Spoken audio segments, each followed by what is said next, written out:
This is the I Read Comic Books podcast. I am your host, Mike Rappin. This week, I am joined by two fire ants with murder on their mind, Kait Lamphere. Hi. And Paul Jasley. Hello. Thank you both for joining me this week. I'm very excited to talk to you about comic books because it is episode 265.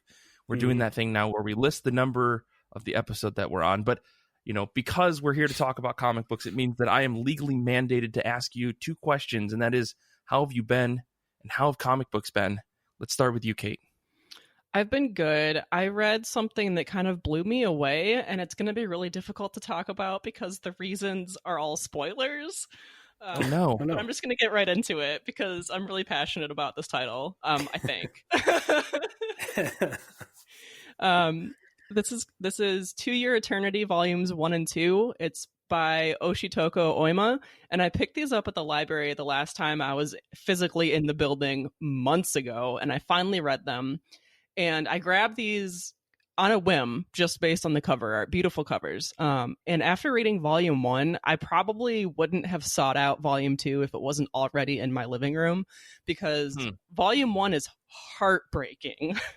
And then Volume 2 is still heartbreaking, but it's beautiful. And now I have to have more of the story. And I'm so glad that they had Volume 2, and I grabbed it. Kind of a loose summary of the beginning of Volume 1 is that this orb falls to Earth, and then it has some limited shape-shifting abilities, but it spends literally eons as a rock. And then one day it interacts with this wolf in some way, and it takes on the wolf's form, and then it spends days figuring out just how to walk in this body. And then it finds this boy living in an otherwise abandoned village, and the boy is optimistic and excited, and then there's a panel where his face falls and you see that he recognizes how bad his situation is. But like, before this happens, you have at least a chapter of this manga that you spend with this boy, and he's just like this beautiful, wholesome person who's making the best of his life. But eventually this being previously known as Orb has to move on, and he takes the form of the boy and spends days figuring out how to walk in that body. But it's kind of funny because he clearly doesn't know how to handle this new form. He kind of looks like a zombie. He's all hunched, like his mouth is open and he's drooling. He doesn't really know how to eat, but he knows that he needs to eat. So eventually he finds this other village, and he's taken in by this young girl who's, again, optimistic and excited. And she's chosen to be sacrificed by her village to the local god. So what?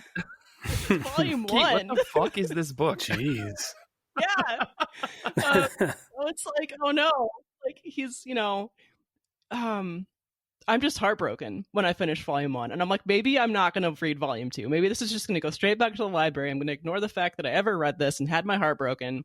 By these secondary characters. They're not even the protagonists of the story. So I read Volume 2 anyway, and it starts with the being in this book really starts to become a character in their own story in Volume 2. And I spent it spends a volume and a half just existing among these other vibrant characters who are up against like insurmountable odds. And then halfway through the volume, this being finally reacts to what's happening around them. And it's like a game changer. But then, of course, Volume 2 ends on a cliffhanger. So, like, I'm finally, like, this book finally hooks me.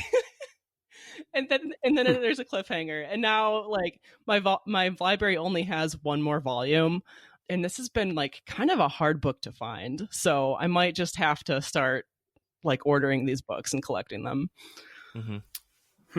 I remember seeing this on like the shelves at Midtown Comics like a long time ago.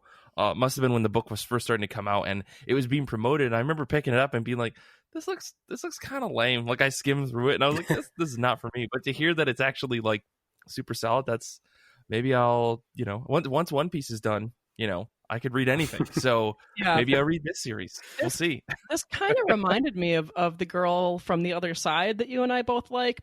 But I mean, oh my God, it's more complex in terms of world building and like like who the main character kind of is.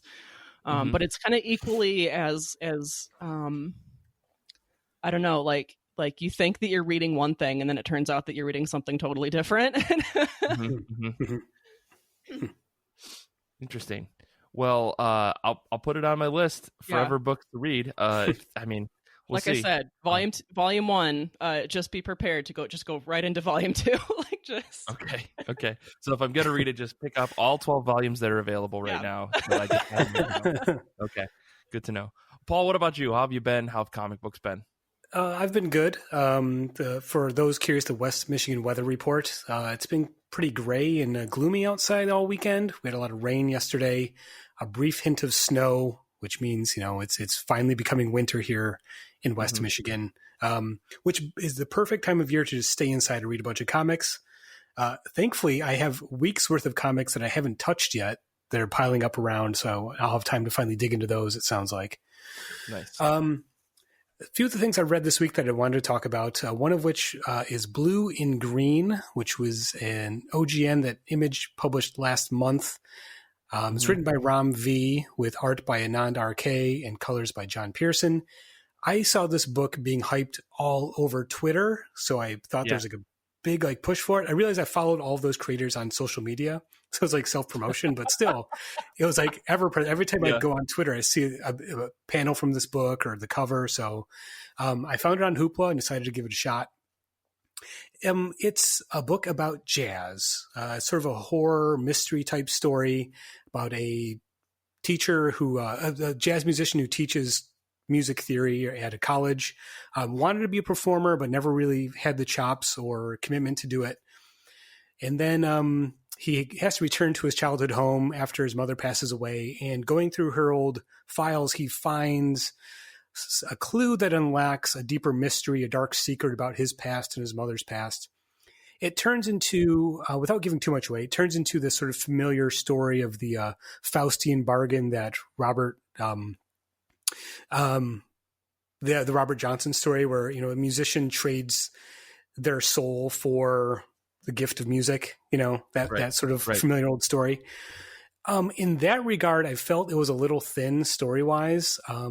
The way it sort of unfolds feels predictable. Luckily, though, the book is so visually stunning that I'm able to overlook a lot of these sort of shortcomings of the story.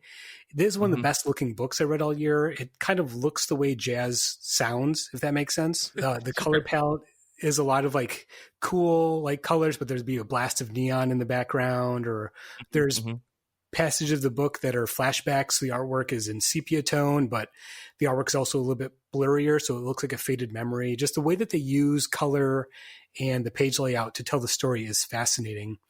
Anand RK, his style is sort of sketchy and loose, but painterly. So it definitely has, the most obvious comparison is Bill Sienkiewicz, but it's full page compositions in that. There's some mixed media stuff, collage type images. There's moments where it is a musical performance and it literally looks like the way music would sound, particularly that type of jazz. So in terms of a comic, I think it's worth reading because it's so visually stunning and interesting. I just kind of wish the story was more engaging, to match that. So. Gotcha. The art, just looking at it, also reminds me of Martin Simmons, who's on that Department of Truth book with James Tynion right now. Very, very visually stunning stuff. Very different than what you would expect coming from, the majority of comic books, especially, Big Two and stuff. I picked this up as well. I haven't had a chance to read it, but I'm glad to hear that you enjoyed it, at least from an art perspective.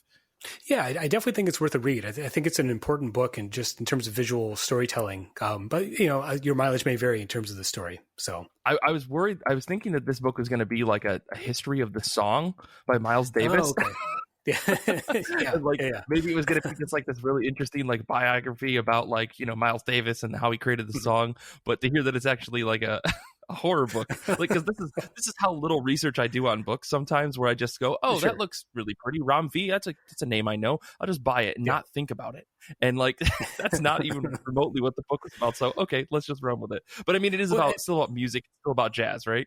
Yeah. It is about jazz, and it definitely. I feel like maybe my experience might have been enhanced if I'd been listening to some jazz while I read it. Maybe we could curate a soundtrack to go with it, which would work.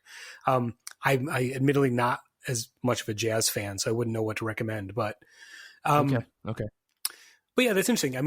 When it turned into a horror story, I didn't expect that, but then where it goes, I felt like there was some missed opportunity to kind of play with that story, that familiar Faustian sort of story. So cool. Anyway, on the other hand, the other book I read I enjoyed absolutely was The Other History of the DC Universe. Number 1, this is the first part of a 5-issue limited series that DC is doing as a part of their Black Label imprint. It's written by John Ridley, who's probably best known for writing the screenplay for 12 Years a Slave. The art is by Giuseppe Camuncoli and Andrea Cucci. Colors by Jose Villarrubia. And like the title suggests, this is an alternate history of the DC Universe, basically told through the perspective of the characters of color, minority characters, who often don't get the spotlight of their own books. And this first issue is told from the perspective of Jefferson Pierce, aka Black Lightning. And what I really enjoyed about it is that it's not so much a comic origin story. It literally is that character doing a narration, almost like a diary, telling you about their experience. So you get an origin story told from the firsthand experience. And then you also get Black Lightning looking at other heroes and like seeing like, yeah, Superman's saving the planet, but he's not doing anything about the drug dealers in my neighborhood. Or, you know, I'm looking at the Justice League and they're not doing anything to prevent these major world events. You know, there's references to real world historical events that the Justice League didn't intervene with. So, and you get, you know, so that idea of you getting a perspective on important moments in the DC history and other characters from a perspective that you don't normally get is really, really interesting. And because of the way it's published, it's one of the larger magazine size comics that DC's been doing. And it takes advantage of that. That's really cool. It is cool because they really take advantage of that because it's not a traditional comic. There's not dialogue in it. It really is like a prose piece with illustrations. So you get these beautiful double page spreads of iconic moments in DC history that are being recreated by the artists in these dynamic layouts. Like it doesn't look like a typical comic book, and it's almost better because of that. It's almost more engaging because you feel like you're in that character's perspective rather than just reading it from the other side, you know, or observing it. So It really stood out to me. I think it's a really amazing looking book. I'm very excited to see what the other chapters will be, because I think it's going to be, each volume is going to be a different character. So I think even if you're not well-versed in DC continuity or DC history, I think it's well worth tracking down, especially a physical copy, because you want to see it in this size when it's to get the full glory of it. So I was excited for this book when it was announced, and I'm really glad it delivered for me on every front. So yeah, just looking at the preview pages, it looks beautiful.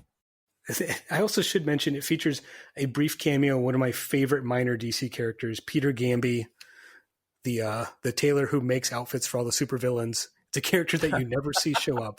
So anytime Peter Gamby shows up in a comic, I get very excited. So there you go. That's fantastic. Well, for me, I have been busy nonstop. It was such a weird week where I just, every single day during the week, I just didn't have time to do anything. And of course, I'm exhausted by the time, like I actually have free time. So the last thing I want to do is watch or read anything or like really do anything that's engaging. So, I just put on the dumbest show in the world that I can think of, which is On Cinema from Adult Swim from Tim Heidecker. So if you haven't watched that, don't, because it is quite honestly the dumbest thing I've seen in a long time. But in the best of ways, it's like 6 minutes an episode, 6 to 8 minutes an episode, where these two guys, Tim Heidecker and another guy whose name I can't remember, they talk about movies. Yeah. Hey, Greg Turkington, and they talk about movies, but they don't talk about them at all because neither. It's so absurd. And so I've been watching just a lot of that. And so I haven't read a lot of comics, but I did read 2 books and 2 chapters of One Piece because, I gotta. But I sat down and read Clue the other day for our Discord book club that we do every other week. So if you're not there, come in, listen live, like we're recording this episode live. But also we do a book club, and our good friend Aaron picked this book, Clue, which is by Paul Aller and Nelson Daniel. I'm going to say like that because he's got a thing over the A. And so I think a few weeks back or a few months back, I was shit talking this book because I couldn't believe that it came out.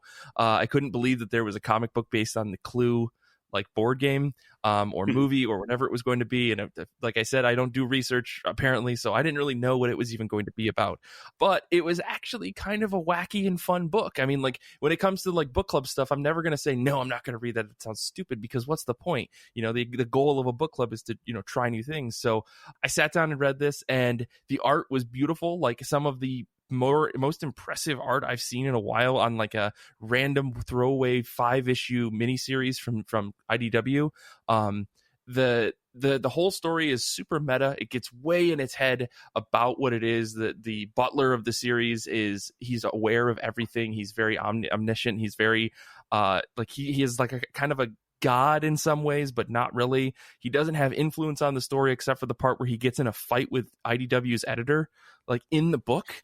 So like it's a really wacky book that reminds me of something you would see in like a really bizarre Deadpool story, or the end of Animal Man, or something where the writers were just like, yeah, fuck it, let's have fun with it, which kind of brings into this idea that IDW in some cases really gets away with wild shit with these licensed properties, right? Like if we look at Transformers vs. G.I. Joe's, our go-to series of like, how the hell did this get made?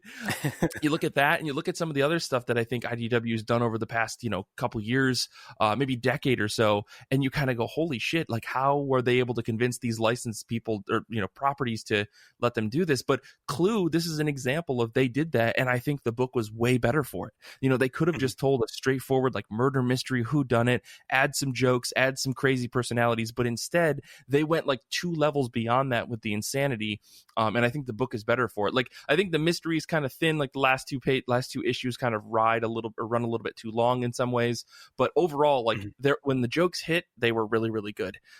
So if you get a chance, I mean, this is probably worth a Hoopla borrow or something if you can get it from a library, or get it on Comixology Unlimited, which is how I read it. Yeah, that actually sounds really interesting. I like Paul Allor as a writer, and I've always liked the Clue movie. So yeah, I'll have to. There's some nods in to the movie, to the comic, or to the board game and stuff. So yeah, and again, like I think what IDW kind of is smartly does is put these type of licensed properties in the hands of unique creators. You know what I mean? People that are willing to take a chance and kind of are a little left of field, in a lot of ways. So if that makes sense. Mm-hmm. So yeah, this book is more fun than it deserves to be, and I think that if you've got a few extra borrows in a month, I think this is a good read. Cool. The other book that I want to talk about really quick, and it's not going to be really quick because it's a big old book. This is Jack Kirby, The Epic Life of the King of Comics. This is Tom Scioli, an unofficial biography that I think Paul talked about a while ago when it first came out. I love this book, no surprise. I mean, Tom Scioli talking about Jack Kirby. I mean, come on, there's what's to be mad about? But I think the thing that really struck me was seeing the whole book written from a first person perspective, although it was, Scioli writing the book, using all of this found footage and all these different things, interviews across the board, and kind of piecing together Kirby's whole life as a part of that. And I think Kirby's told a lot of the stories that showed up in the comic itself, but to see it all pieced together, it never felt boring, it never felt dull. It like there was no slowdown. Like when I got to the end of the book, I was like, holy shit, how did he go from a kid to a 90 or 80-year-old man, or however when he was passed? The flow of the book is so well done, and it's 6 panels on every page. Really floored me the way that he was able to deliver such a solid story like that. And I think there was like an influence there on, I think he was, for a long time, Scioli was dropping bits and pieces of this book on Instagram, and the best way to do that is with square images. And that's a whole other topic. I think we talked to Lucy Nisley about that way back at C2E2, almost 2 years ago, which I think is an interesting thing. But I fucking loved this book. I loved how he portrayed every single moment in Kirby's life as another driving point to continue comics. Like at no point was Kirby not thinking about comics, And he pointed blame at Stan Lee, points blame at DC editorial, points blame at all these different things, but at no point did Kirby spend, or at least from Scioli's perspective, did he spend time making those problems the focus of his life. Like he didn't spend his whole life trying to say, I'm going to get you DC, or I'm going to get you Stan. Like those were just roadblocks for him that he found a way, an avenue around them in order to continue creating comics. So I love this book. I fucking can't believe that everybody in the world isn't sitting down and reading this book. And it's something that I think I really want to go through again and bookmark different pages, because there are some really inspirational moments in Kirby's life that are just like a kick in the pants for somebody. If you're ever feeling like you don't know what to do, or everyone's, trying to stop you from doing what you want, like, or you just feel uninspired, like Kirby found ways to get around all that stuff. And I just loved how forward thinking he was and how forward moving he was, always trying to push, the edge of comics, always trying to create something new, always trying to blow people's minds with ideas that he would pull from every avenue or every corner in his life. Yeah, I fucking loved it. It was so well done. It was such a great read for like a Saturday afternoon, which is when I read it yesterday. It was just awesome. So go read this book, please. I'm so glad you liked it, Mike. Yeah, I mean, it's interesting because Scioli's artwork is so indebted to Jack Kirby, especially if you read stuff like Transformers versus G.I. Joes or the Fantastic Four book. But those books, book, that's a book. Whew. Yeah, definitely Godland, or the Myth of Oedipus. All that stuff is great, and it's like in this book he tones all that down just to kind of focus on. Instead of it making it look like a Kirby book, it's more focused on the story, which I thought was really interesting. Even the way he draws Jack, there's a point in the book where he just starts drawing him with those big oversized chibi like eyes, the animated cartoon eyes, which is really off-putting at first. And you realize like, that's the way Jack Kirby sees the world. Like he's always being filled with wonder and inspiration. And it's that cool little shorthand, which, you're seeing Scioli like, not do the big over the top stuff, and instead like, let me just focus on storytelling, straightforward. And it's interesting. It's definitely a book that I've pulled off the shelf randomly and just flipped through, when I'm looking for something to read. So still. Yeah. This feels like Tom Scioli doing Box Brown, about somebody. And I think that that's great. Like to see someone with Scioli's talents, and we know how far and crazy he can get, to try to hone it all back to do a really straightforward bio book is really impressive, because I think that like it shows his love and dedication to this topic, and how much he wanted to make sure that he told the right story without getting bombastic about it. Because he could have had like a sequence where it's suddenly Jack Kirby versus Stan Lee in this 2-page like fuck that though. Like you don't need to tell that metaphor, because it's in the pages, and you can see like Kirby's anguish, and you can see just all of the problems and everything he ran through, and it's portrayed perfectly, even in this weird childlike, chibi face. He still is able to, deliver that emotional impact that I think Kirby had in a lot of the stuff that, all the hindrances that he had in his life. It's a great book, fantastic book. I'm so glad that you reminded me that I needed to buy this, Paul. I'm glad. Yeah. Oh yeah, real quick. The one last thing I'll say is my One Piece update. I need Xander to roll the clip real quick.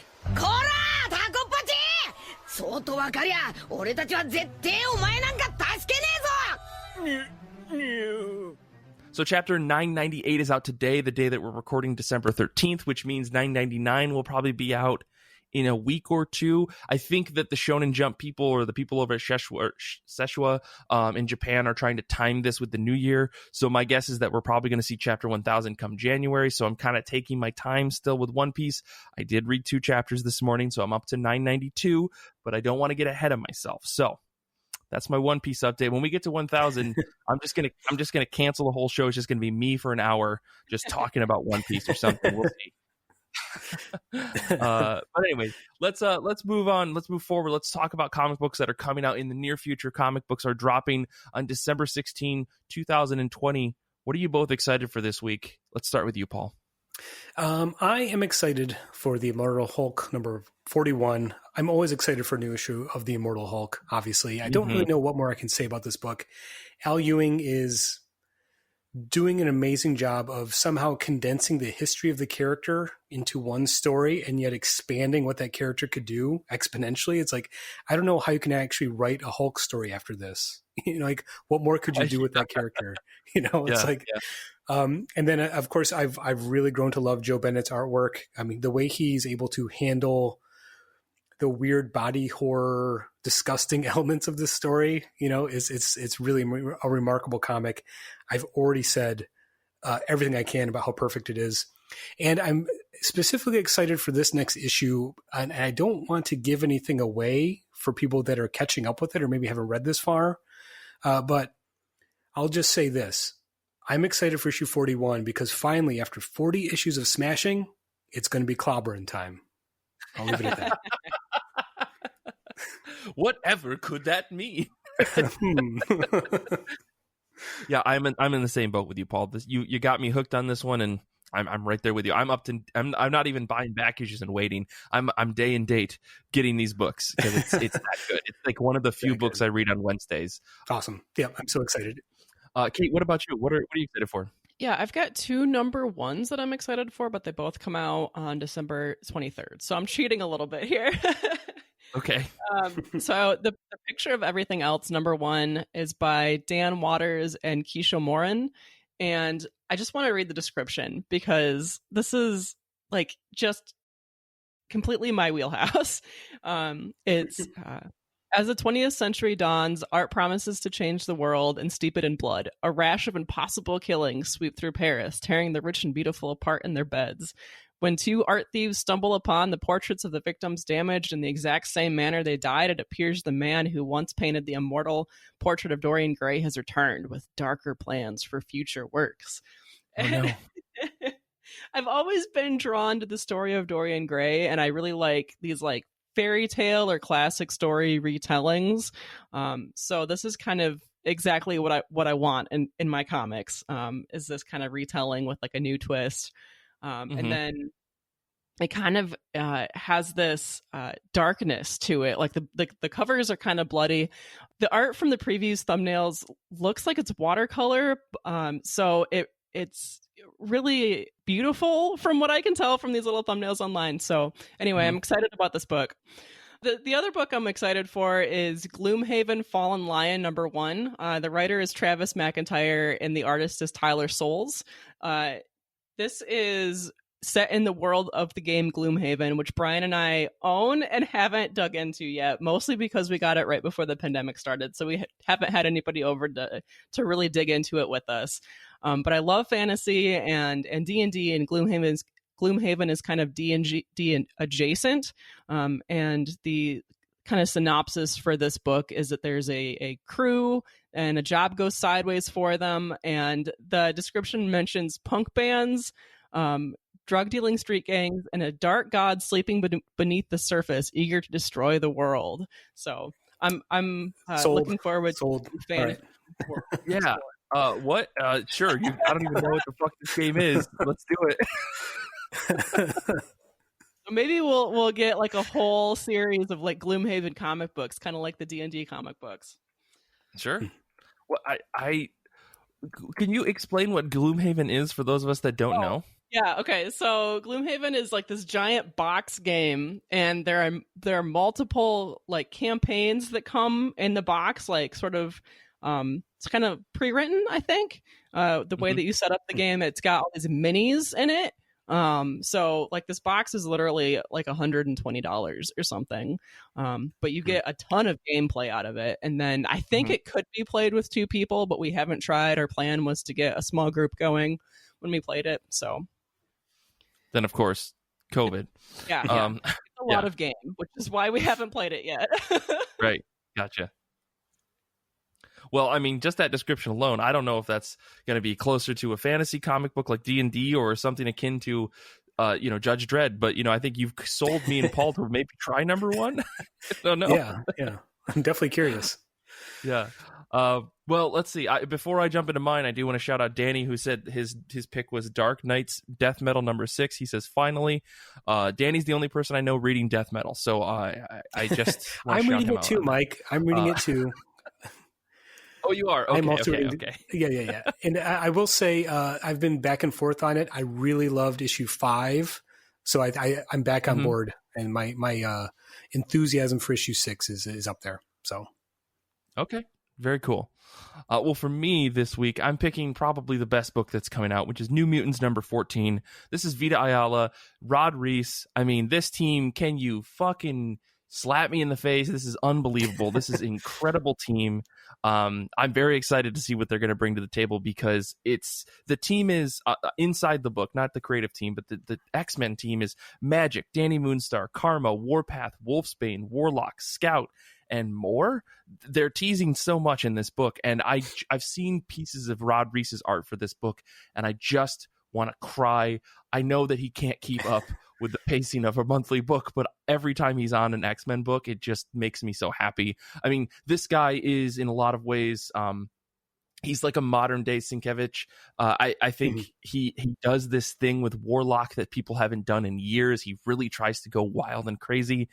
So I'm really excited to see what these guys are doing, because from the sounds of it, it sounds like the gang of mutants are going to explore the, quote, edge of Krakoa, which sounds like fringe tribal mutant stuff. I mean, how much of a culture can develop in a year on an island, I don't really know, especially with isolated people, but I guess Lord of the Flies is a thing. I'm guessing that this is them investigating a Lord of the Flies type situation. So let's do it. Fuck it. Like, who cares? X-Men makes no sense. Exoswords didn't matter. So let's just fucking, who cares? Go fucking crazy with it. X-Men fucking is the dumbest thing in the world. Let's do it. I'm very excited for this book. That sounds, I gotta admit, that sounds pretty awesome. I did read a big chunk of the original Chris Claremont New Mutants earlier this year. And then I read a few issues of the new series, and I kind of dropped off all the X stuff, but Rod Reis on artwork. I mean, I like a lot of these characters. I'm always interested in this stuff. If only there was like a continuity free version of this I could jump on. I would love that. So, well, the New Mutants book has not really been tied to anything. So I honestly think this is one of those books where, like, New Mutants 14, you probably could just pick up, because you know what happened with House of X, Dawn of X. So, House of X, Powers of 10. So I think like this is one of those rare books where I bet you could just jump on at number 14 with that idea that this is a utopia. There's this weird group of people that are running this utopia, and here's these characters. And if you know who the New Mutants are, which it sounds like you do, you should be fine. That's my guess. Okay, maybe I'll give it a shot. We'll see. Yeah, could be fun. Well, I mean, I just want everybody to ride this crazy fucking train with me, because everything and nothing makes sense. Anyways, let's take a quick break. When we come back, we're going to be talking about our favorite comic books from the year 2020. We'll be back in just a second.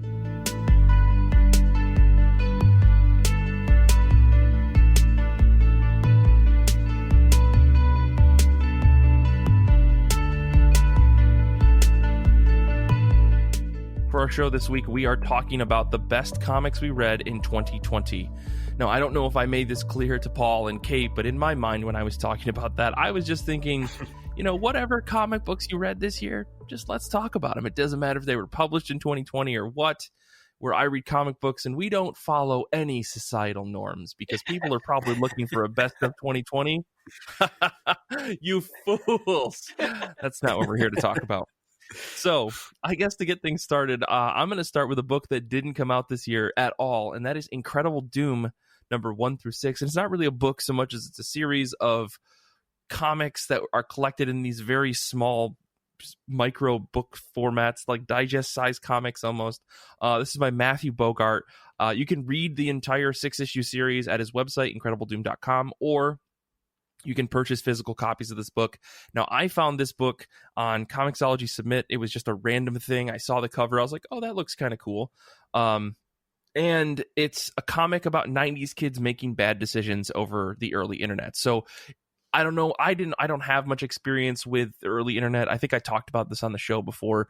But, this book, it really taps into a time that I am for some reason very nostalgic for, like having a single computer in the house where only so many people could be on it. It would take up a phone line in order to, use the internet and all this stuff. And like my family got the internet in the early 2000s in some point. I think it was AOL Online, so you had to do dial up and do everything. But still, it was an interesting thing.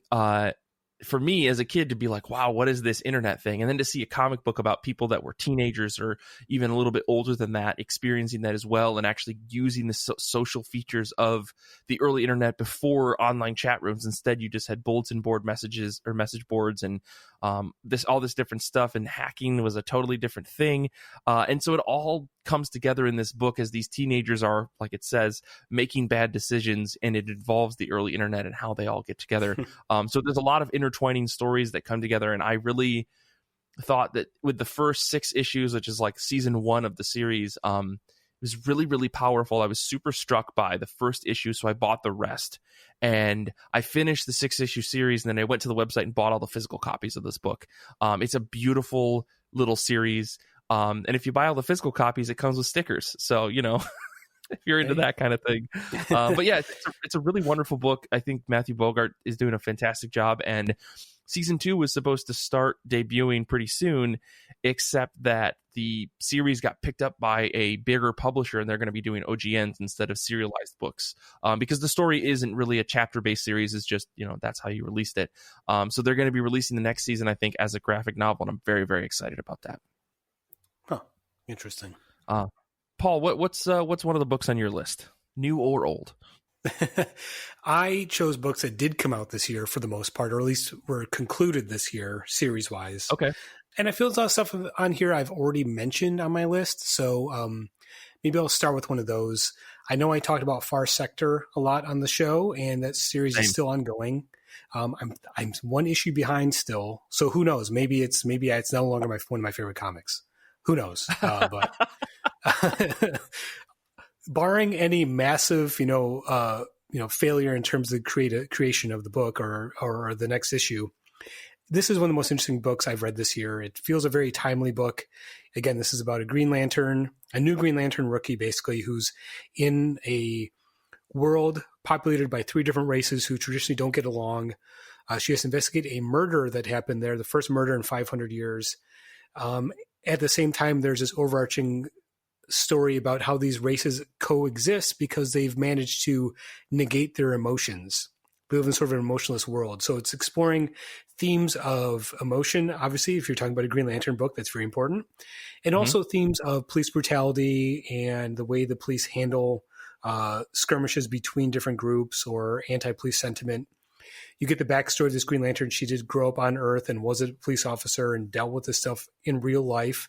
And in a year or two, I don't think the creators meant for this to be sort of a parallel or a metaphor for 2020, given the anti-police brutality protests that we saw this past summer.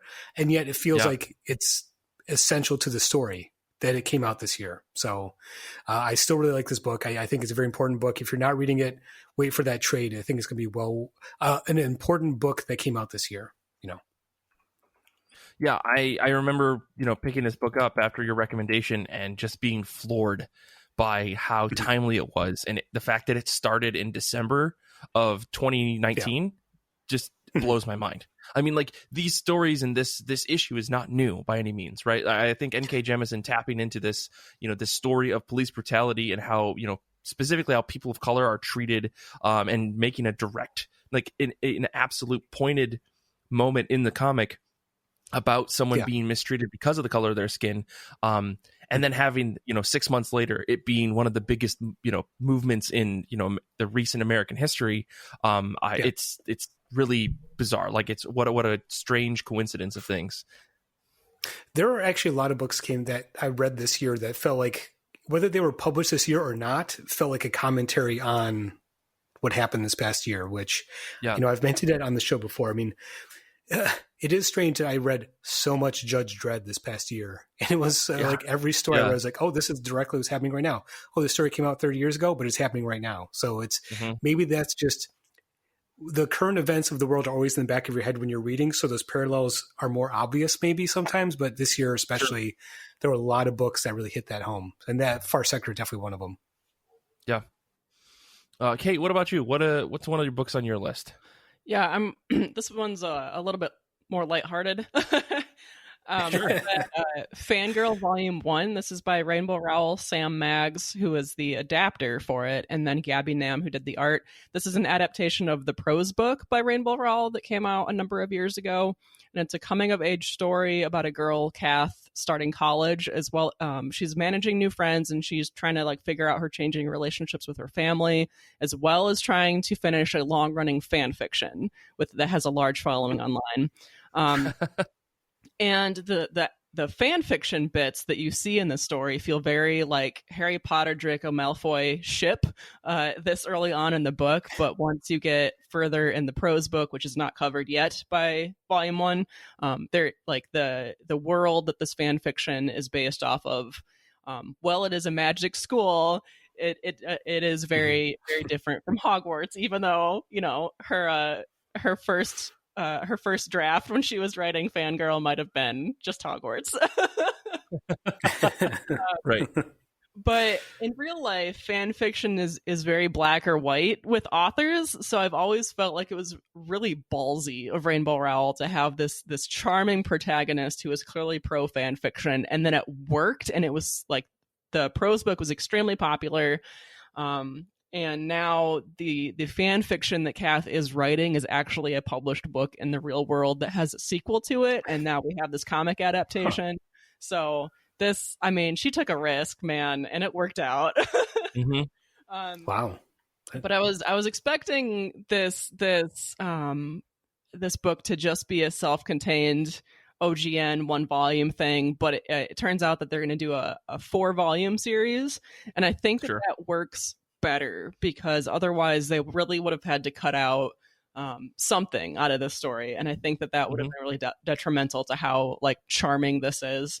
I mean, Rainbow Rowell, like as a creator, like at this point, I think anything that's got her name on it is printed guaranteed minimum, 100,000 orders in a weird way. Like it's because she's such a fantastic writer. Like every single comic that I should say the Runaways book, I'm just going to scream and yell about for eternity. It's beautiful, and she captures the characters better than Brian Vaughan did, and he fucking created them. But also, like her prose work is also incredible as well. Like the few chapters of one of the books that I read of hers was just captivating.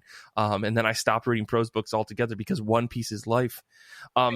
But still, like she is a wonderfully popular white writer, and I think it's because her books really hit like this art, like this generation of readers in ways that a lot of other writers don't. So yeah, I totally understand why they'd want to do 4 books, but also it's probably good for the series or the book to actually make sure that they're capturing everything within the original prose book. Yeah, and in terms of what's in this story is you actually like see some of the fan fiction that Kath is writing, and the whole book is drawn in like a Western manga kind of style, but then you see these bits of the fan fiction, and they're drawn in like a different, more like, I don't know, stylized like 90s style manga, like what I think is being more of like a kind of more artistic sketch kind of style. Anyway, so like the fan fiction is like a unique art style from the rest of the story. And then I just wanted to mention that this made it into the 10 most popular comics on Goodreads this year. And it came in 4th, which I voted for it coming first. So gotcha. I'm excited for more of it. I'm so glad. Well, now I feel like I need to read this. Like, yeah. Let's see. I mean, another book, I do kind of want to like list through these, but then I kind of want to swing back to like a bigger question here. But to, let's just get some of these out of the way. I think another big book that I really loved that came out this year was She Would Feel the Same by Emma Hunsinger. It's a really short but insanely powerful book about a couple. I talked about this on the show. I kind of raved about it already, but this couple, Chloe and Phoebe, their relationship ends amicably, but they because they wake up one day and they decide, hey, maybe we shouldn't be together anymore.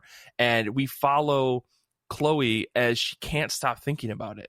Like, how is it possible that a relationship could end so well, end so easily? Feel like you don't have any feelings anymore. You don't feel any strings. You don't have anything about this person. They're living their life without you, and you're living your life without them. And that sense of civility starts to drive her a little bit, I don't want to say crazy, but it gets into her head. It's like a bug that she can't get rid of. And the chaos of the book, like the art style, you look at it, I don't think it's going to be for everybody. But I really liked it. I liked the simplicity of it. I liked the just the kind of vulgarness of it in some ways. And by the end of the book, there is just a series of incredibly chaotic pages that I read so quickly. I felt the overwhelming emotion that someone who is feeling that strong, like lack of love, lack of like that feeling you get when you break up with someone or when someone has broken up with you. I was feeling it all through the end. And so the last 2 or 3 pages were super powerful in how they delivered the come down from that chaos. I cannot recommend this book enough because it is so strange how such a simple book could be so powerful, because it feels like a nothing slice of life kind of book. And I don't mean to say that in an insulting way, but it does feel very slice of life, very laid back and slow paced. But by the time you get to that end, and you start to see the speed of the book start to ramp up, the emotion is there, and I really, really loved it. I think if you want to read a book that really captures the chaos of someone's mind when they're overwhelmed by a thought and they can't get away from it, this is the book for you. And maybe a lot of people will avoid it for that reason, but I haven't read a book that captures it so well like this one did. And it's probably a tough book to get. It's like comes from a British small press company. I got it as part of a Kickstarter, but you can buy it online for like £9 on their website, and I think they'll send it to you. It's fucking incredible. I loved it so much. Interesting. Yeah, that sounds interesting. I will investigate that one, Mike. Yeah, sure. I mean, Shortbox, they do this thing every year or every couple of months. I haven't really followed it too closely, but they'll put up a Kickstarter where they'll just be like, hey, you pay X number of dollars and we will send you the next 5 or 6 books that we have in our catalog that are going to be coming out. And I did that for this one. Huh. So I got like 5 or 6 other small books of different various sizes and lengths. It's a very, very cool little project. Yeah. Yeah. That's nice. Yeah. Paul, what's another book on your list, or 1 or 2? I mean, you don't have to go into deep explanation for all of these like I have been. Sure. I do want to give a shout out to Danny in the chat, mentioned Pulp as one of his picks. I would pick Pulp too. I really enjoyed this OGN that Ed Brubaker and Sean Phillips put out this year. Again, it kind of goes without saying, I love everything that those creators do. So it's almost like a given that their book's going to end up on my best of the year list, but Pulp really stood out to me. I thought this was interesting in that it's still a crime story, but they're playing with the genre in an interesting way. And it felt like Brubaker and Phillips were addressing some interesting issues with this story that normally I don't see them do in their other work. The short version of the story is that it's about a pulp writer who writes cowboy stories. It's set during the Depression, but he's reached a point where he's strapped for cash, and you find out his backstory is that he actually lived in the quote unquote Old West and was a cowboy and, was a criminal, was an outlaw. And as the story goes on, the sort of parallels between the stories he writes and his real life become, more clear. But then you realize that it has that, No Country for Old Men vibe, where it's just like this guy thought he was prepared for the world as it is, and turns out the world has moved past him. The criminals are no longer riding the range outlaws. They're the guys, they're the publishers. The criminals have become legit and they wear suits now, and he's not prepared for that world. And he's aged out of his criminal past. And just the way Brubaker and Phillips kind of write older characters dealing with their past and dealing with the world around them, I've always enjoyed. And this book kind of captures it perfectly. So I was really impressed. I knew I was going to like it going in, but I was really impressed how much I did like Pulp in the end. Yeah, same here. I didn't know what to expect. I definitely thought, again, not doing any research on any of the books, I'm just buying them. This book, I was like, oh, it's going to be a Western, maybe a little bit of, twist on a Western. And it's like, nah, son, that's going to be, you've misjudged this book. And all for the better. Like, it is better for that reason. I really liked it. Yeah, maybe a parallel to that, a book that I kind of went in expecting to like and was surprised how much I did like it, was Bowie, Stardust, Rayguns, and Moonage Daydreams by Mike and Laura Allred and Steve Horton. This is a basically a biography of David Bowie. I've never been I don't know how to put it. I'm not like a diehard Bowie fan. I've always liked David Bowie, but he's never been one of my top artists I reference. But he's a fascinating character, obviously. He's a fascinating artist. And what's great about this book is that Allred loves Bowie so much. And it's just like, it's like the greatest fan fiction almost. It's just like a fan letter to Bowie, not even just as a musician, but as a person and a personality. So yeah, some of this sort of historical stuff where they go through Bowie's career is like stuff I already knew, but the way Allred would portray it on the page, it's like he captures the way Bowie looks, the way his music sounds, and what his thought process in songwriting. There'd be like a full page spread where it's like, it looks like a chaotic image, but then you realize like all of the images are like references to lyrics of the song. So as he's illustrating what the song is, even though it's a nonsense song, to see it spread out kind of gives you a deeper appreciation to Bowie as a songwriter. So again, this is like the Jack Kirby book. It's a book that I was blown away when I read it. And when I'm sort of looking for something to read or in between reading, I'll just pull it off the shelf and flip through it and just be blown away again every time I do it. So it was a really great book. Yeah. I'm really happy I ended up just buying a physical copy sight unseen. So looking at the preview pages, it is absurd the amount of detail in this book. And I say that because Mike Allred, in my opinion, doesn't really do a lot of detail depending on the book, right? Like looking at his Ecstatics book, which is a book that I probably know him best for, as well as his Doctor Strange book, Silver Surfer. I don't know how I mixed those two up. His Silver Surfer book that he did with Dan Slott, like there's a lot of just wide open space, with the exception of some pages. You do see a lot of detail, but looking at just some of the pages in this book, like full blown, like actualized backgrounds and details on people's faces to make them look exactly like they would in real life. Like it's severely impressive. Which I think goes to even further prove what you were saying, Paul, that he loved David Bowie. And he really wanted to make sure he did a good job, portraying his character. Yeah. And it's so hard to draw people playing music and make it look cool or make it look like exciting.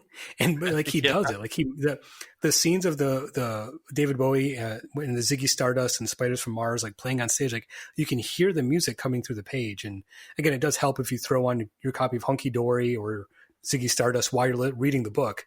But it really does capture that emotion. And the last couple pages of the book are basically, because the book only focuses on maybe like 5 or 6 years in Bowie's career.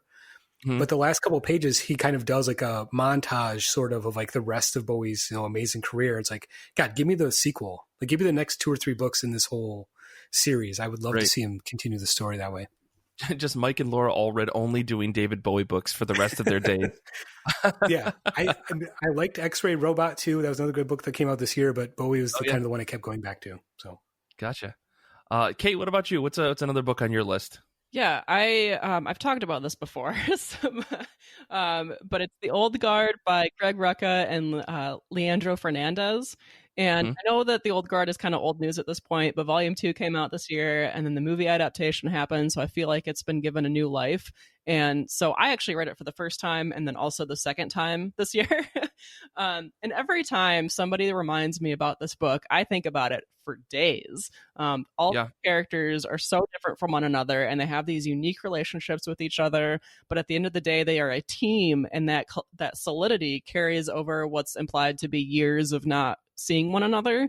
And there are a couple of changes that the movie made to like characters or like how quick the plot moves for the movie. But then I feel like those few changes kind of improve the overall story. But aside from that, I feel like Volume 1 of this book is like a near perfect story. Like like I said, the characters are so rich and engaging. The monologue between Joe and Nikki makes me cry every single time. The amount of backstory balanced with like current action is really well balanced. And then the book ends on this note that like, even though they commit a lot of violence and they hurt a lot of people, they're really positively affecting humanity overall. And this like sense of like renewed love for one another as a team, and then they're going to like continue forward together.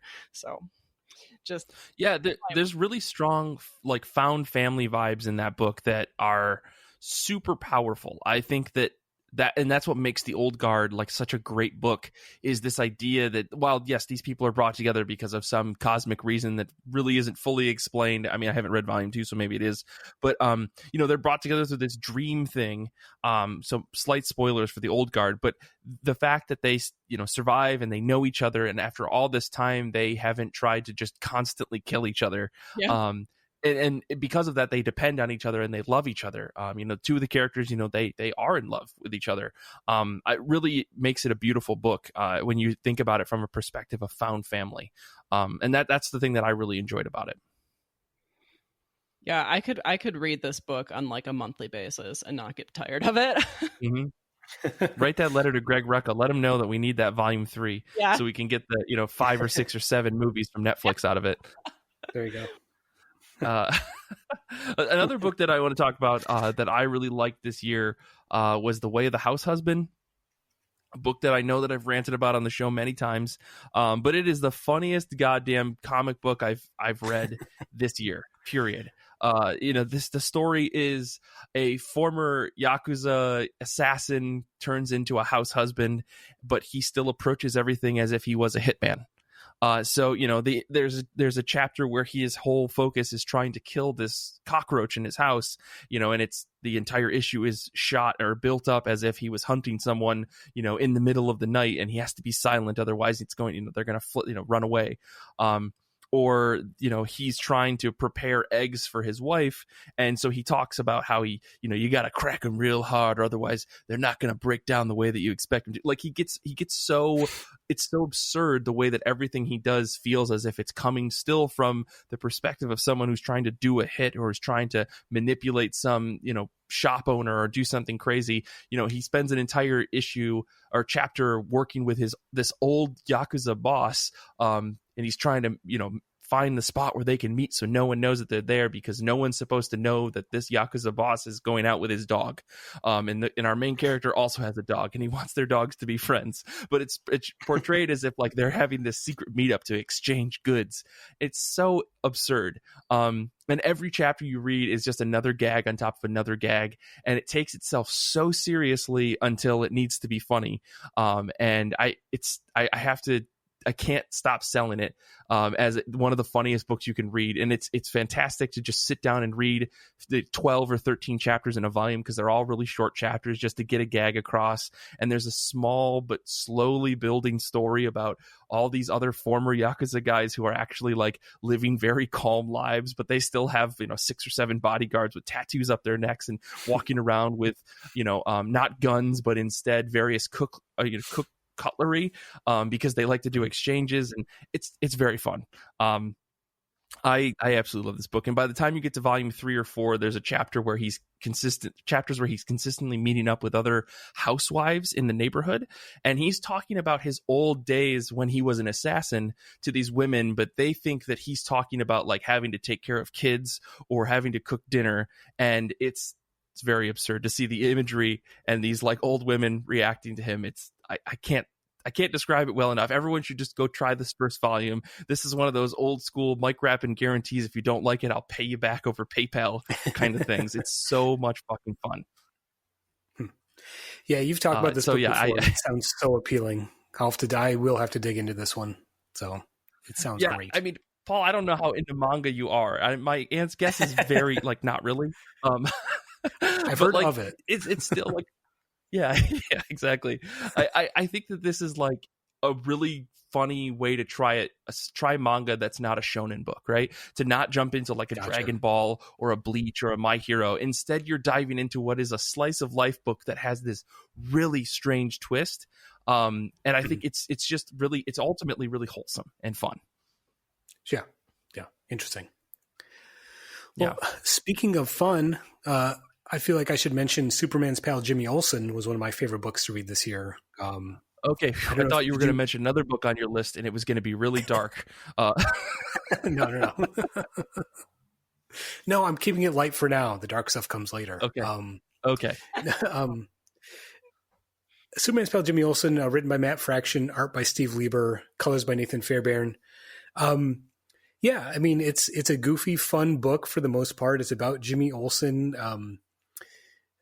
having to run away from Metropolis because there's a assassination attempt against him. And then part of his attempt to disguise himself is to change his name and then move to Gotham. But he starts doing like YouTube prank videos instead of his usual, journalism. And the book gets more and more absurd. You get flashbacks to the early days of Metropolis when it's the Olsen family and the Luthor family at odds with the two wealthy families in the city. So Lex Luthor is the prime suspect wanting Jimmy Olsen to be killed. And you also get an incredibly grim, dark take on Batman, who scares Jimmy Olsen. It's like, it's so many jokes upon jokes, but it never feels like it's out of control. It's because the way the story is told, it's very formalistic, but not in the sort of, Tom King 9-panel grid. This is what comics formalism looks like.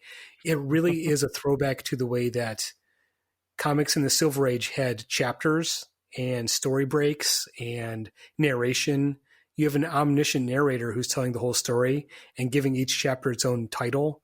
It definitely captures the feeling of Silver Age books while being a sort of modern humor mentality to it.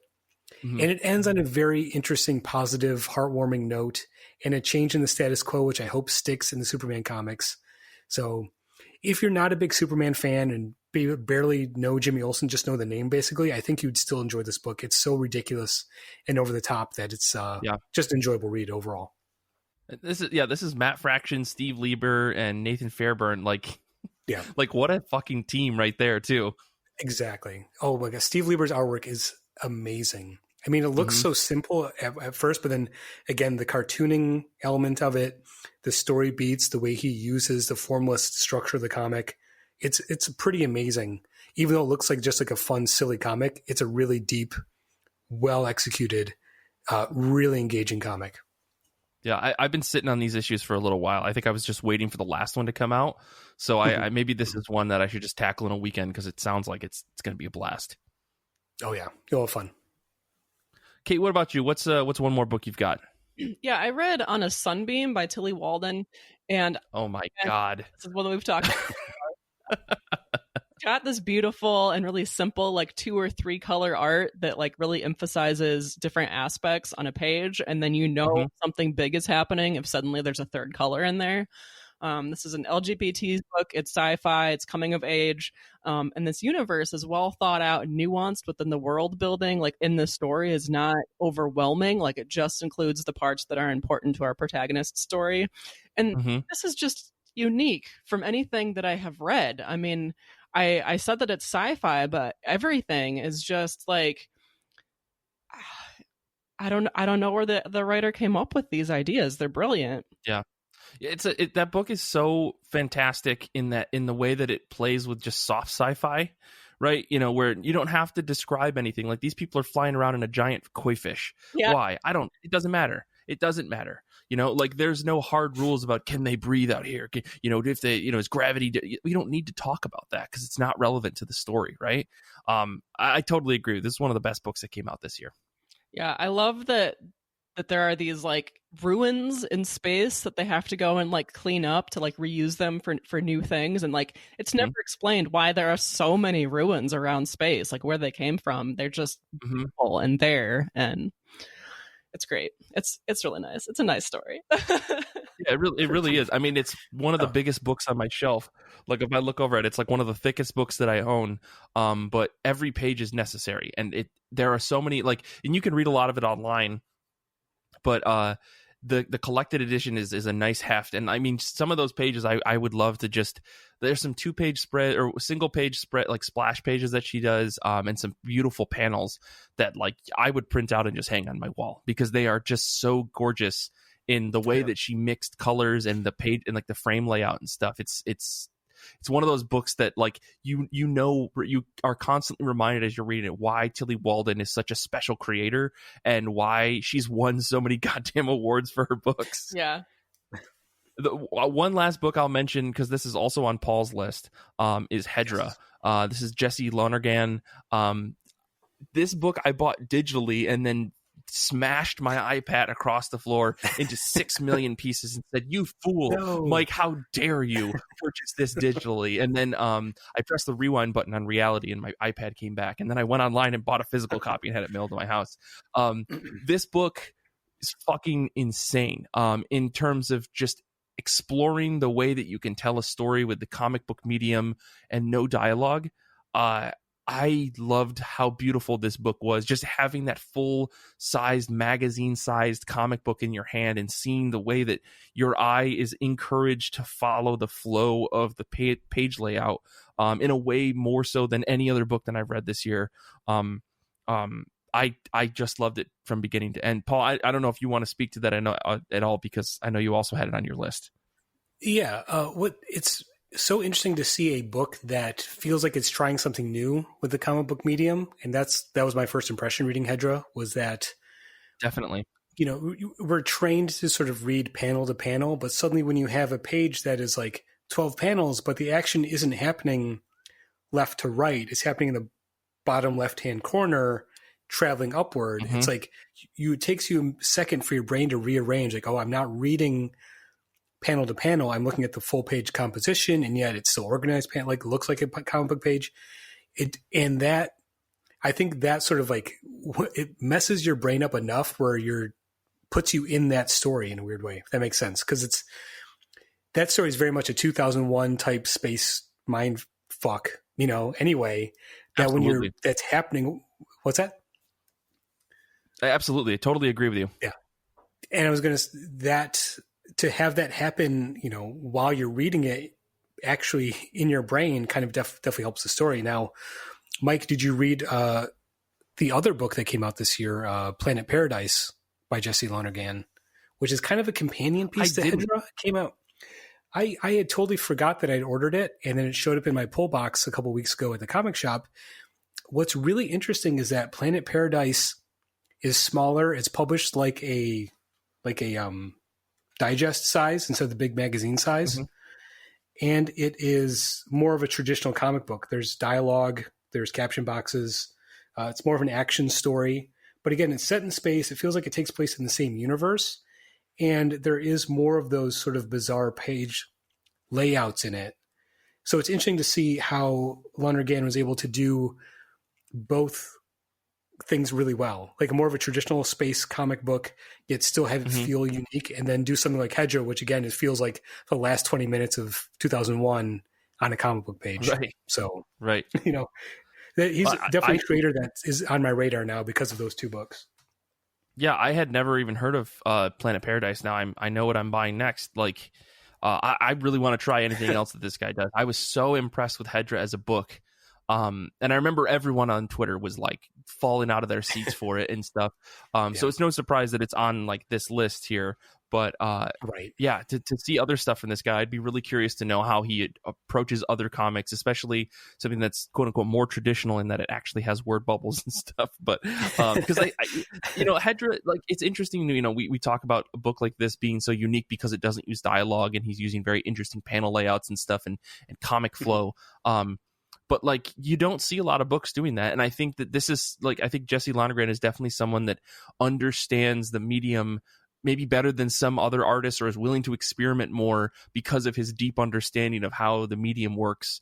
And I, for that, I think he should be commended, for that. And which is why I'm willing to try more of his stuff to see how experimental this medium can get. Because I don't think we get a lot of experimentation, because there is, quite honestly, a lot of times where people do experiment and it super fails, like in the worst ways, where people just go, I couldn't follow this comic book. And yet with something like Hedra, I never felt lost. Not even once.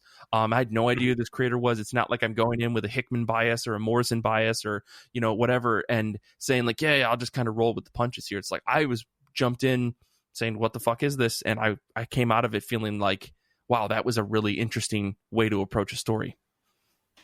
Yeah.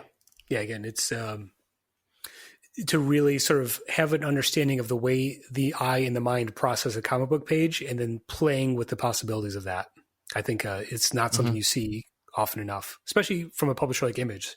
I'm sure there's indie creators doing stuff like that doesn't get seen, but the fact that Image is able to publish this stuff and get a bigger audience for it is pretty amazing. So, yeah. Yeah, and I think it worked to his benefit in that regard, which is something that I was actually kind of noticing as I was looking through a lot of my books that I read this year, because I'm one of those people that keeps a spreadsheet. I know I've talked about it a couple times on the show, but I keep a running spreadsheet of everything that I read, because I am the type of person that will absolutely forget what I've read. Like, I just opening up my spreadsheet right now, I have read, let's scroll to the bottom. I think it's 1,700 individual items this year. Right.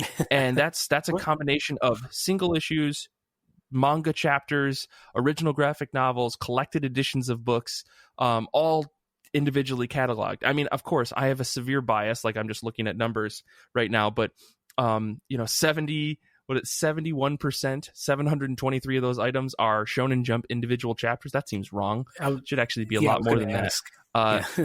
But still, it's quite a bit. Oh, I know why. Because my my summation thing doesn't go all the way to the end of the document that I have. But nonetheless, like, I've read, 900, almost 1,000 chapters of One Piece, all this other stuff. So, tracking things is really tough, which is kind of brings me to my bigger question here of, if you guys are looking at your reading habits, looking at the things that you read this year, did you notice any trends of anything that you were, reading? Were you reading more of one type of comic, or were you you see that you're binging more on certain days of the week? Have you guys noticed anything like that as you kind of reflect back on the year 2020 and your comic habits?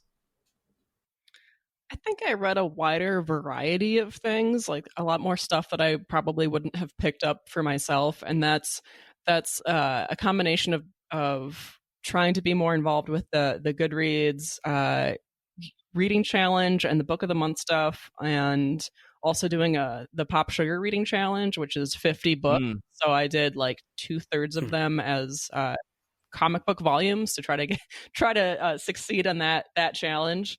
So I definitely picked up things that I would never have thought of, because I was trying to meet a prompt of some kind. Gotcha. What about you, Paul? Any trends you noticed on your end? That's tough. I'm a very easily distracted reader, so I kind of jump around from a lot of different stuff. I still this year fell way behind on my regular floppies that I buy every week. That's not uncommon. So a lot of catching up on that stuff in big chunks. I did notice that this year I did kind of try to read longer series and sort of stay focused on them. I read a lot of Claremont X-Men stuff. Like I mentioned, the new X-Men stuff earlier in the year. I tried to get through Astro City, but the last 5 volumes disappeared from Hoopla right when I was getting toward the end. So I never finished Astro City, but I had a great time reading all that stuff on Hoopla. I've obviously Judge Dredd. I worked my way through a lot of the complete case files and some of the more recent, bigger stories on that. And then Sandman. I'm just started volume 5 of Sandman. So I found this year was easier for me to binge read and focus on longer runs, even if they're older stuff. So that kind of was nice. A nice way to pass the time. And then there were a couple big tentpole books that came out this year that I was very excited for and set time aside to focus on. Like I mentioned, the Bowie book, the Kirby biography we mentioned earlier, and then Kent State by Derf Backderf, which would probably be my pick for book of the year if I had to pick one.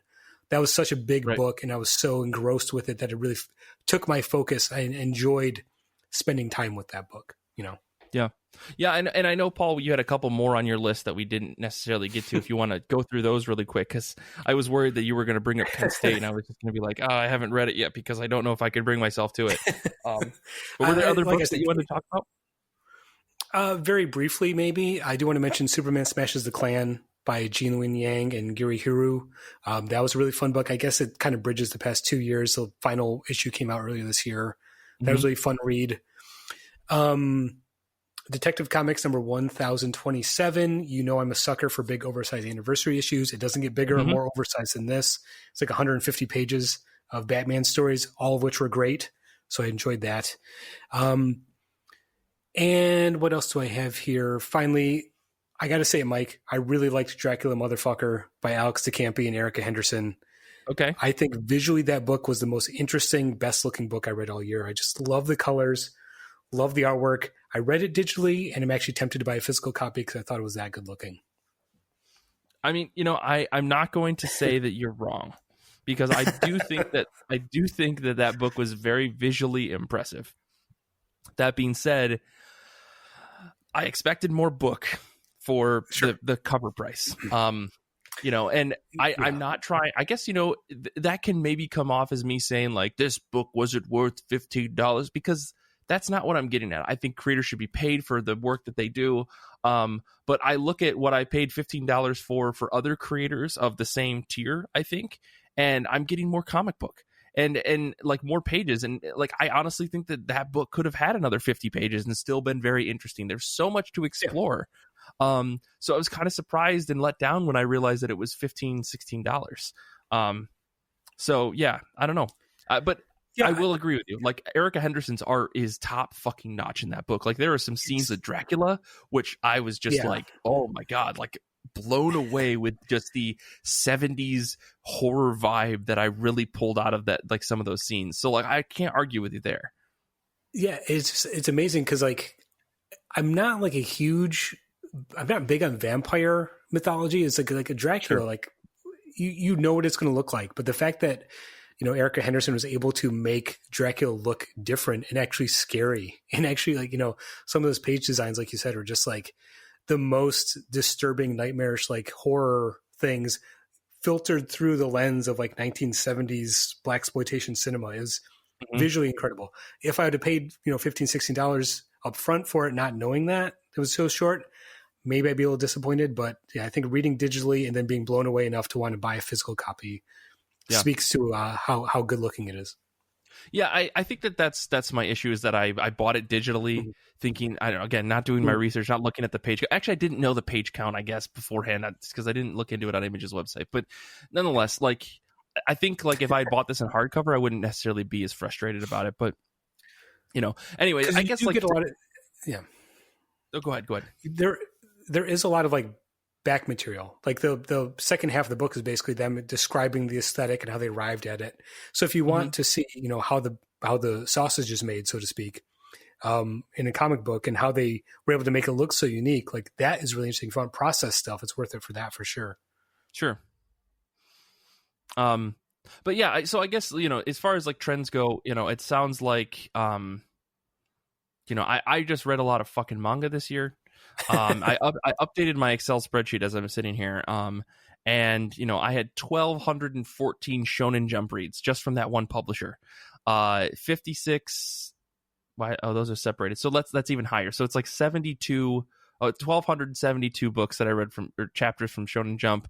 Marvel was my number 2 at 7.2%, 125 books. Image was 76. IDW was 47. Like, this year was insane. Wow. Image was only 35 books, which is kind of surprising. But I also will say that there's a ton of floppies that I am just sitting on that I haven't read. Like almost all of Chew, the new Chew series, I haven't read. I read the first 2 issues, and then I was like, I'm just going to read them in batches. And then there's some some Marvel books that I picked up that I haven't read, like the Strange Academy. I've been meaning to read the Harry Potter, but it's Doctor Strange book. So like this year has been, I think I'm similar to Paul in that I've been just digging through old books. Like I read all of Lock and Key at one point this year. I read like I said, I've been reading a lot of just random Shonen Jump books.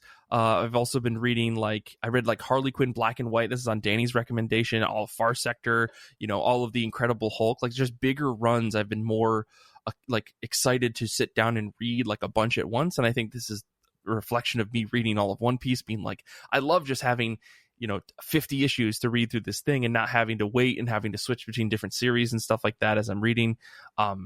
So I don't know. It's been an interesting year. I think I've been reading a lot of more varying publishers. So it's not just coming from Marvel, DC, Image, Dark Horse. Instead, there's a lot of small indie publishers, and I've been trying to read some Kickstarter stuff and trying to read some of the Goodreads books from the Reading Challenge, which everybody, you should make sure to do that before the end of the year, since I think we've got a couple more days on that after this issue debuts.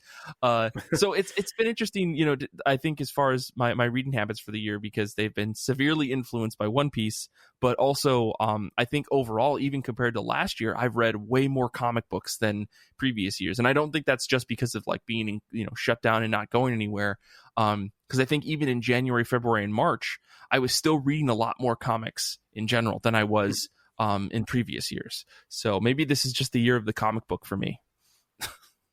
I don't know if you guys have any like. I would say that should be every year, Mike. Yeah. Come on. yeah.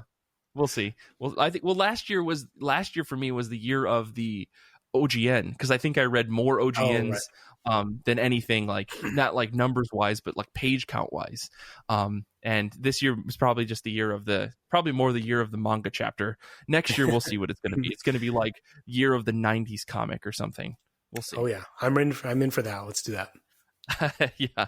Well, I guess did you guys have any last final thoughts about like your best of 2020s? Anything that you wish you could have read but didn't get a chance to? Where to start with that? Wish I could finish Astro City. Hoopla, if you're listening, wish I could finish Astro City. I was really liking it. I have almost 700 comics on my to-read comics list. So, yeah. There's a lot. All right, so next year, we're going to take the challenge that I joked about at the beginning of this year, which is you don't buy any new comics until you've read all your backlog. Oh, boy. No. We'll see. We'll see if that's going to be a thing.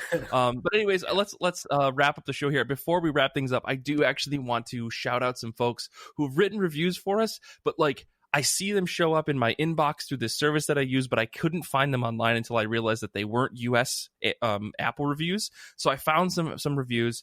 If you are someone that wrote a review and you want a sticker, send me an email and let me know that it's you who wrote this review, and I'll send you a sticker. And you got to prove it somehow. We'll figure that out. But let me get through some of these before we wrap up here. I know it's a really long episode, but J Bruce 444 wrote us a review on August 1st. He said, I find this podcast helpful for finding out about new comics, hearing new tales on comics I already really like, but mostly as a writer, I find it inspiring and helpful to listen to smart people dissecting stories. Keep it up, gang. Thank you, J Bruce. We really appreciate that. Dom with a little D said, Comics Plus. He wrote this on November 14. He said, this is the most varied comic book podcast you can find, from chats about weekly releases to big questions about the nature of reality. Do yourself a favor and listen. Thank you so much for that. It's a friend of our show, Dom with a little D. He's a really cool guy. Used to run his own show. One day I hope to have him as a guest on the show. I'm just shouting that out on the show here.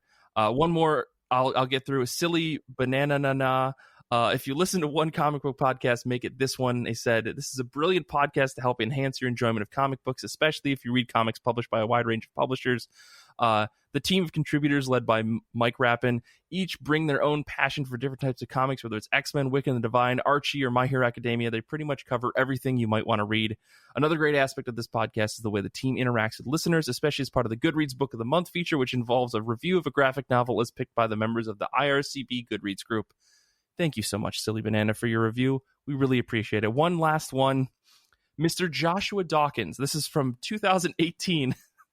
I'm so sorry we're just getting to this now. I promise I wasn't ignoring you. It's just that I couldn't find this review or who wrote this review. This comic is super entertaining. We're a comic book. It helps me with comic book recommendations. All members show their passion for comics that helps to sell them. Some of my new favorite comics and characters have come from their recommendations. We'll listen until the end. Keep it up, please. Smiley face. Thank you, Mr. Joshua Dawkins. And again, so sorry it took me 2 years to get to this review. I genuinely apologize because I didn't know this was on the Amazon UK page. So with that being said, let's wrap up the show here. You can follow us all on Twitter. You can follow Paul at OhiPaul. You can follow Kate at Kate Elfier. You can follow me at Mike Rappin, and you can follow the show on Twitter and Instagram at IRCB Podcast. I've been trying to do more stuff with Instagram stories, so make sure you follow us there and answer all of my weird questions where I zing everybody for their comic book picks for the week. This show and our many subscriber-only episodes are powered by fans like you on Patreon. If you want to find out more about that and subscribe to those exclusive subscriber-only episodes, join us now at patreon.com/IRCB podcast. And if you haven't already, please rate and review the show. I think 5 stars would be a good rating, but that's just me. And Mike might, 2 years down the road, read your review on air. You never know. You can do that on Apple Podcasts, Spotify, or wherever you listen to your podcasts. Join us on Discord at ircbpodcast.com/Discord and make sure to tell a friend or two about the show. Infinity Shred is the best band in the universe. They do all of our music. Xander is a great editor. He's a good friend, just a nice person to talk to, and he edits the show. I want to say thank you to Paul and Kate for being on this episode. Thank you to Brian and Danny for hanging out with us in the Discord chat, and thank you to everyone out there who listens to the show and writes reviews. Honestly, I'm so sorry that we haven't gotten to them in forever. I'm going to try to check that more regularly. And until next time, remember that comics are good, and so are you.